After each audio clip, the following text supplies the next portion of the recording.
Rusty Quill presents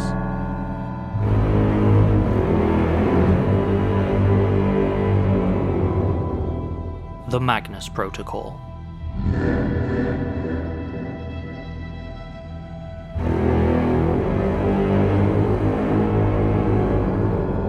Episode 38, Circling Back.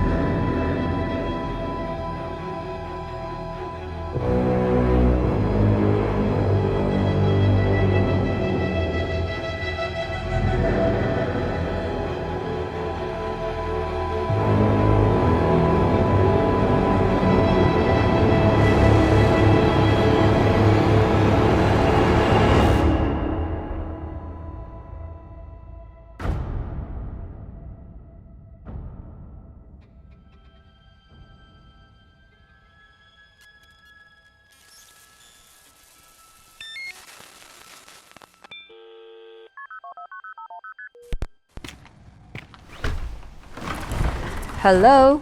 In here. It's open. Yeah, I can see that. Decided to get a head start, did you?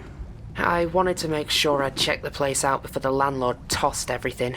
Well, if he wasn't going to before, I'm sure he will after he sees what you did to the door. It's fine. Colin was always moaning about him as a rent-hiking, deposit-robbing arsehole. And you're sure no one noticed you breaking in? Pretty sure. But hey, more reason for you to help me bag this stuff up quickly. I doubt a few bags are going to be enough to carry all this. Nah, forget the computers. Colin was paranoid enough that there's no way we're getting anything past his security. Besides, he didn't exactly trust technology by the end. Hence all the paper. Yep. Where do we even start? Notebooks first, then any loose sheets that look like they might be to do with portals, dimensions, stuff like that. Alice? Don't start. I just don't think that whatever is going on with Freddy has anything to do with what happened to Sam. Freddy is evil. It killed Colin. Hilltop is evil. It took Sam. They're connected. Not necessarily. You can't just assume that everything bad is connected to the portal. Watch me.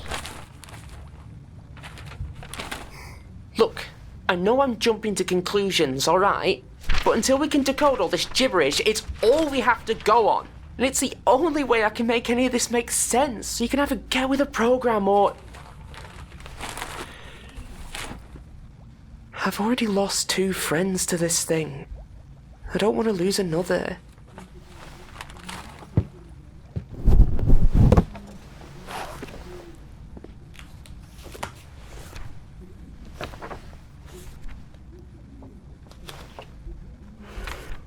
A lot of alchemical stuff in this one. Formulas, symbols, equations. Anything you recognise? Symbols for lead, zinc, sulfur. I think this one is phosphorus. Don't really see what they could mean here, though. We'll figure it out. Of course we will.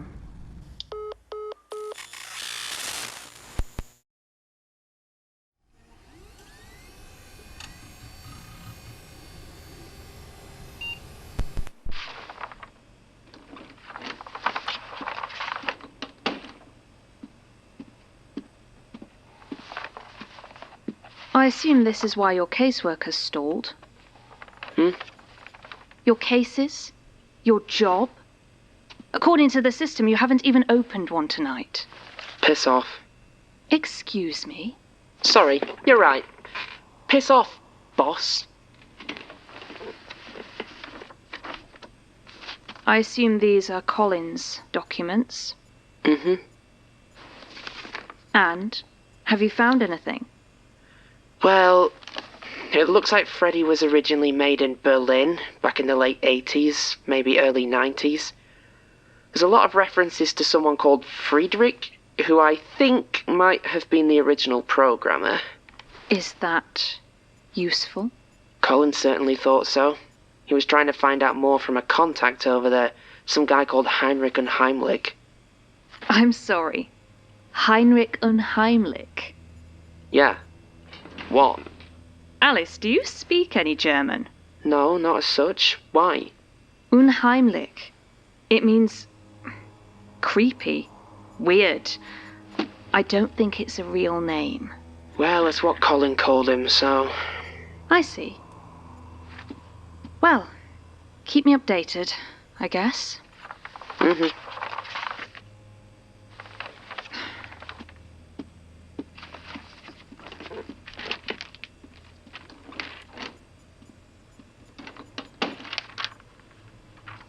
Dear Diary. God damn it, what Mummy and now? Daddy still aren't back from their stupid trip. Really? Friday, 13th March, 1992. Dear Diary. Berlin is rubbish. There's nothing here but old sad buildings and old sad people. My feet hurt from all the walking and standing around in boring train stations, waiting for boring trains to take us to boring walks, and I'm bored. Saturday, 14th March, 1992. Dear Diary. Okay, so maybe Berlin isn't that bad, actually. Today, Mum took me to the Musical Instrument Museum near the park, the Tiergarten, which I think means Animal Garden. Mum told me it used to be a hunting ground for the important people in the city. I kept looking for animals when we were in there, but I think they're all gone, and that made me sad. Mum promised to take me to the zoo later. The Musical Instrument Museum, the Music Instrumenten Museum, is so cool. There's so many old instruments and they look so weird. We weren't allowed to play any of them, which doesn't make any sense, but I can't play any instruments anyway, so I guess it's not so bad. Right as we were about to leave, someone came up to Mum holding a box. They had really big eyes that looked like a cat, and they kept touching the box like it was going to run away or something. They started talking to Mum, but I couldn't understand what they were saying. I really, really want to speak German like Mum. I keep asking her to teach me, but she doesn't want to. She thinks I'll get bored, like when I asked her to teach me to play guitar, which made my fingers hurt. But this is different. Speaking German won't make my fingers hurt, although I didn't think playing guitar would hurt my fingers either. It doesn't look like it hurts. I like watching Mum speaking German, all those cool sounds. It's so cool, it's like a superpower. People are nicer to us. We get free stuff all the time. Maybe this was what this person was doing, giving us free stuff because my mum speaks German. They were talking super quickly, but Mr. Cat Eyes was smiling. Mum looked a bit weirded out, but then also started smiling. Cat Eyes looked at me, and I felt weird. They kept talking in German, and I looked at Mum, but I could still feel Mr. Cat Eyes looking at me with his big cat eyes. He moved the box towards Mum, and she shook her head. I think Mr. Cat Eyes wanted Mum to take the box. Mr. Cat Eyes said something and opened the box. It was a small toy carousel. It looked old. I think it was made of wood. It had a green and white big top with white and pink pigs instead of horses, which I thought was funny. Mum looked at it, and she looked all weird, like when she sees something really nice in a shop window, only this time it was different. It was like she was almost a different person for a second. She spoke to me, telling me how pretty it was. Mum said that she thought it was an old toy, maybe from East Berlin. I guess maybe it's because East Berlin was also old? She nodded at Mr. Cat Eyes, took the box from him, and Mr. Cat Eyes walked away. Mum gave the box to me and said it was a present from the nice German man. I called out, "Danke!" but he'd already gone. Mum said I said it wrong, but I think I said it okay. As we were walking past the Brandenburg Gate, which is smaller than in the pictures, I thought I saw an animal in the bushes, but it was Mr. Cat Eyes. He was watching me, hidden in the big green bushes of the Tiergarten. Mum took me to a street market afterwards and we ate chips, which were really good. Monday, 16th March, 1992. Dear Diary, we are back home from Berlin. It feels really, really good to be back home, in my own room, in my own bed, and I can see all my friends again. Mum put the pig carousel Mr. Cat Eyes gave us in Berlin on the table in the kitchen. Mum thought it was pretty, but she also said it was a strange thing to give to someone. It didn't make any sound or light up or anything. The pigs don't even spin around. Then we put it on the windowsill in my room. Mum said I should be careful with it and not to play with it. What's the point of a toy you can't play with? The pigs look different. When I looked at them in Berlin, they were pink and white, but now they're different colours. They're red and black, like they've been in a fire. That's weird, right? Is it because we went on a plane? Do planes make pigs change colours? Is it because they're German pigs and we're not in Germany anymore? I tried asking Mum, but she just looked at me and said I needed to eat less sugar. So now I'm not allowed anything I like. Tuesday, 17th March, 1992. Dear Diary, something weird happened last night. I heard a noise which woke me up. It sounded like an old music box. I looked up and saw that the carousel had lit up and it was spinning. As it span, the pigs began oinking, getting louder and louder. They didn't sound like normal pigs, though, like when we went to visit that farm. It was sad and angry. It wasn't fun to listen to. Maybe they were oinking in German. I sat up and watched it, wondering if Mum could hear it. I got up, walked over to the windowsill and picked it up, but as soon as I picked it up the noises stopped and all the lights went out, so I put it back down on the windowsill and tiptoed back to bed. I asked Mum in the morning if she had heard anything. She said she hadn't, probably because she was snoring.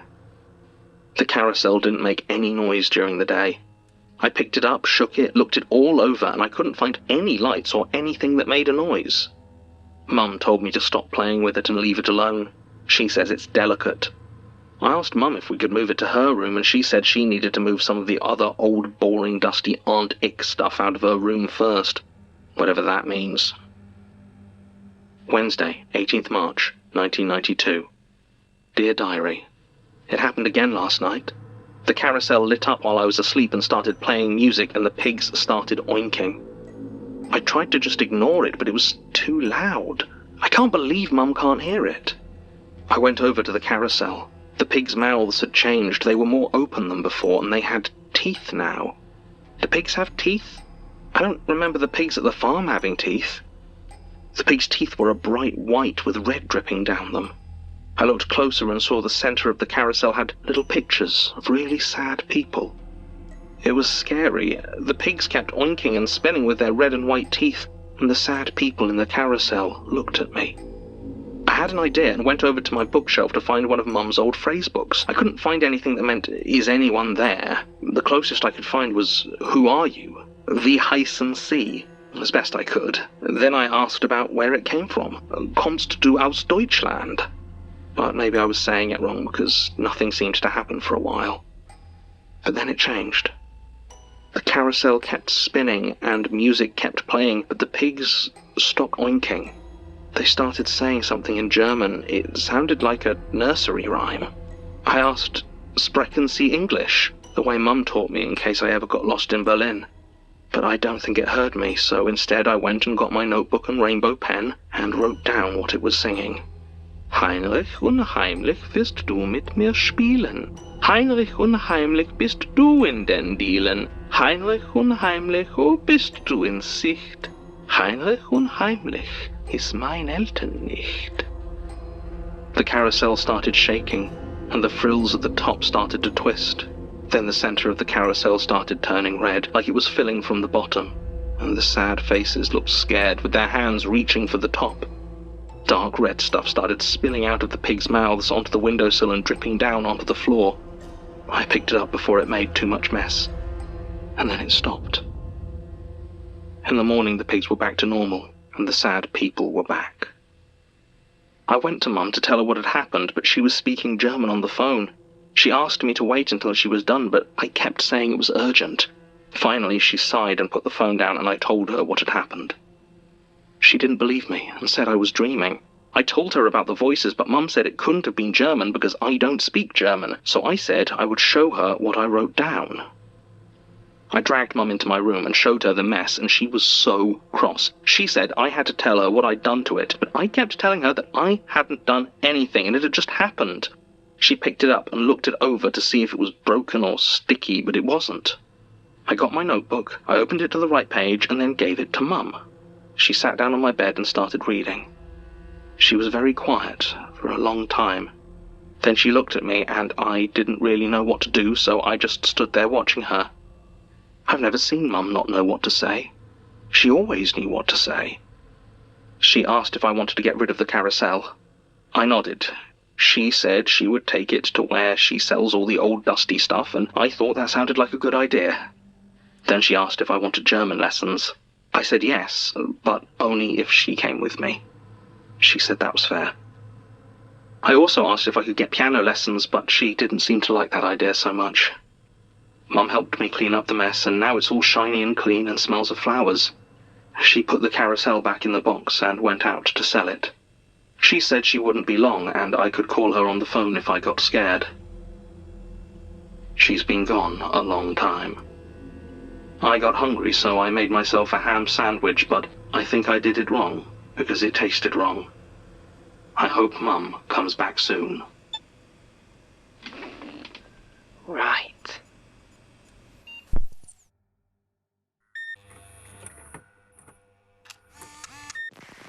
So I wanted to have a chat in here, away from any nosy PCs.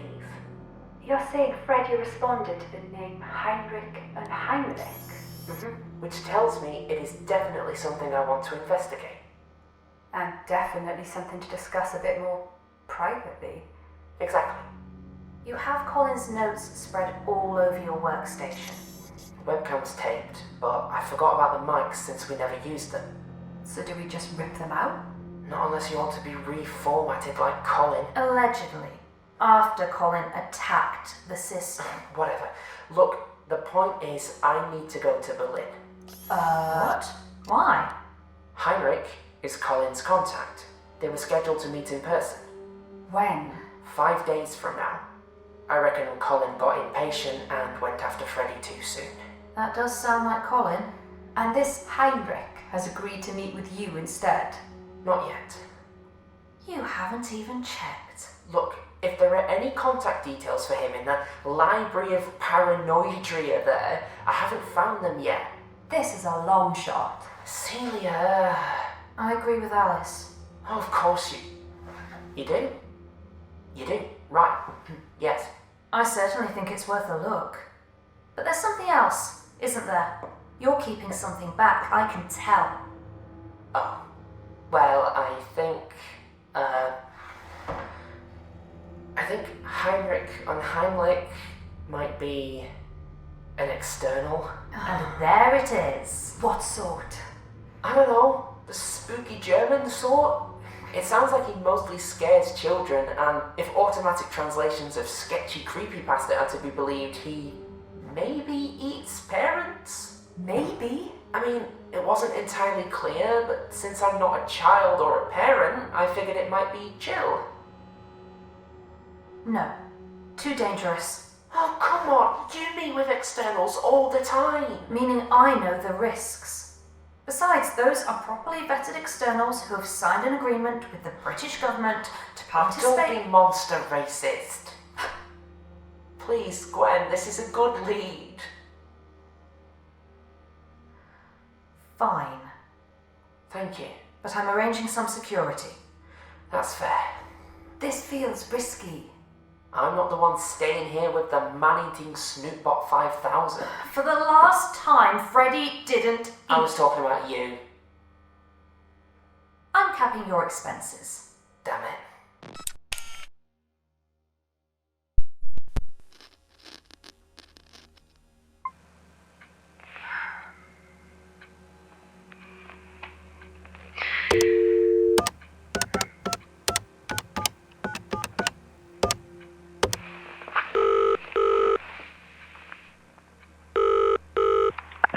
Services Group. How can I direct your call? Yes, hello. This is Gwendolyn Bouchard at the Office of Incident Assessment and Response. I'd like to speak to Mr. Brett Lars, please. Of course, Miss Bouchard.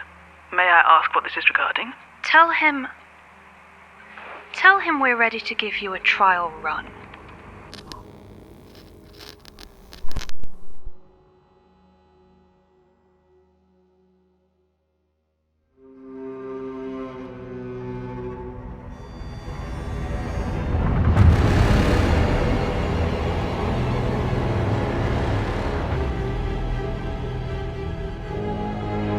The Magnus Protocol is a podcast distributed by Rusty Quill and licensed under a Creative Commons Attribution Non-Commercial Share-alike 4.0 international license. The series is created by Jonathan Sims and Alexander J Newall and directed by Alexander J Newall. This episode was written by Amber Devereaux and Jonathan Sims and edited with additional materials by Alexander J Newall. with vocal edits by Lowri and Davies, soundscaping by Tessa Vroom, and mastering by Rinella, with music by Sam Jones. It featured Billie Hindle as Alice Dyer, Anusia Battersby as Gwen Bouchard, Lowri and Davies as Celia Ripley, with additional voices from Jonathan Sims. The Magnus Protocol is produced by April Sumner, with executive producers Alexander J Newall, Dani McDonough, Linn C, and Samantha F.G. Hamilton, and associate producers Jordan L. Hawke, Taylor Michaels, Nicole Perlman, Cetius the Raven, and Megan Nice.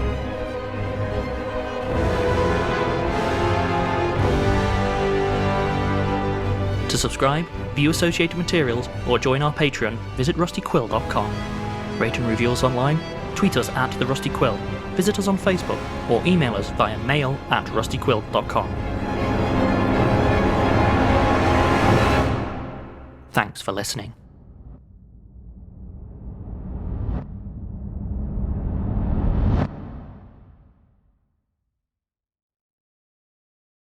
Hi, I'm Amber Devereaux, the writer of the case for this episode. If you enjoyed it and you want to hear more of my work, be sure to check out all my work at Tin Can Audio. We make audio drama series such as a fantasy series called Camlin, The Tower, which is an experimental audio drama concept album. We also have a collection of queer horror stories called Folklore, which you can also listen to on there. You can listen to all of these by following the link in the show notes below, or you can find everything at tincanaudio.co.uk.